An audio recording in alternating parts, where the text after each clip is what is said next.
President Putin told me about it.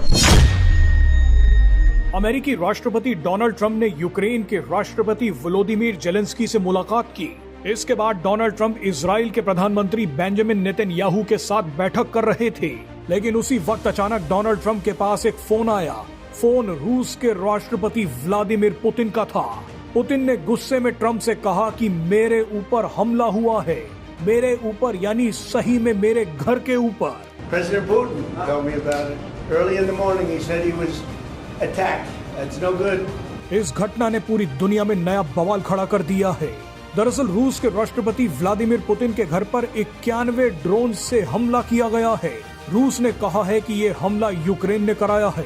रूस ने गुस्से में बयान जारी करते हुए कहा है कि हमारे एयर डिफेंस सिस्टम ने इस हमले को तो नाकाम कर दिया है, लेकिन अब हम पलटवार करने का ऐलान करते हैं। भारत के प्रधानमंत्री नरेंद्र मोदी ने इस घटना पर बयान देते हुए कहा है कि वो बहुत चिंतित हैं। पीएम मोदी ने कहा है कि दुनिया को जंग रोकने के लिए प्रयास जारी रखने चाहिए, इस तरह के हमलों से बचना चाहिए। डोनाल्ड ट्रंप ने भी कहा है कि ये मामला बहुत पेचीदा हो गया है, लेकिन सबसे बड़ा सवाल ये है कि पुतिन के घर पर यूक्रेन से ये हमला किसने करवाया है, और जिस तरह से रूस को लगातार जंग में धकेला जा रहा है, क्या उसी तरह का हमला पीएम मोदी के खिलाफ भी शुरू हो चुका है? आप ये जानकर हैरान हो जाएंगे कि पीएम मोदी को भी पुतिन की तरह फंसाने की कोशिश की जा रही है। पीएम मोदी के साथ क्या किया जा रहा है वो आपको इस वीडियो में आगे बताएंगे, लेकिन सबसे पहले देखिए कि पुतिन पर हमला किसने करवा दिया। दरअसल एक रूसी चैनल को इंटरव्यू देते हुए अमेरिकी खुफिया एजेंसी CIA के एक पूर्व अधिकारी ने दावा किया है कि पुतिन के घर पर यह हमला ब्रिटेन की खुफिया एजेंसी MI6 के इशारे पर हुआ है।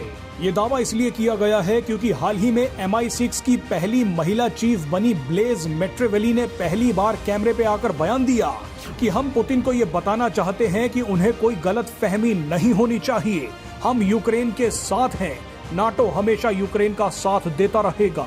जानकारी के लिए बता दें कि ब्लेज मेट्रेवेली यूक्रेनियन मूल की ही हैं। उन्होंने पुतिन को धमकी देते हुए ये बयान 15 दिसंबर को ही दिया है, और आज पुतिन के घर पर हमला हो भी गया। इस बात में कोई शक नहीं है कि नाटो देश नहीं चाहते कि रूस और यूक्रेन के बीच शांति हो। पीएम मोदी और डोनाल्ड ट्रंप तो चाहते हैं कि रूस यूक्रेन जंग रुक जाए, लेकिन नाटो देश इसके पक्ष में नहीं है।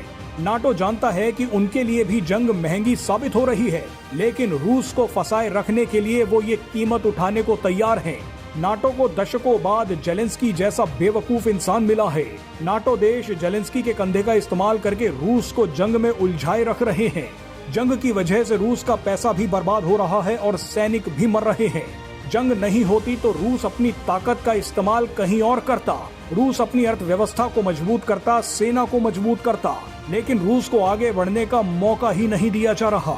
जब जब शांति डील पर बात आगे बढ़ती है, उसी दौरान नाटो देश पूरा खेल बिगाड़ देते हैं।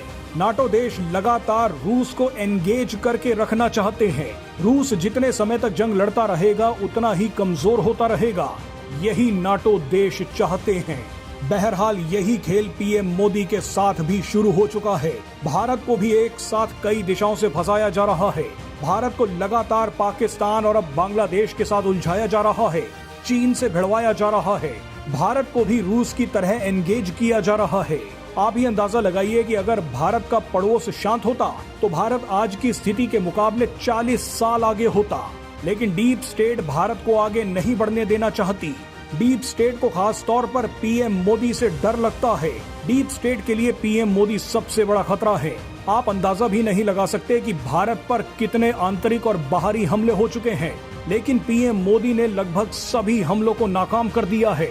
यही डर डीप स्टेट को सता रहा है। रूस में जो कुछ पुतिन के साथ हो रहा है, वही भारत में पीएम मोदी के साथ किया जा रहा है। जिस तरह से डीप स्टेट ने रूस को दबाने के लिए यूक्रेन का इस्तेमाल किया, उसी तरह से भारत को दबाने के लिए बांग्लादेश और पाकिस्तान का इस्तेमाल किया जा रहा है।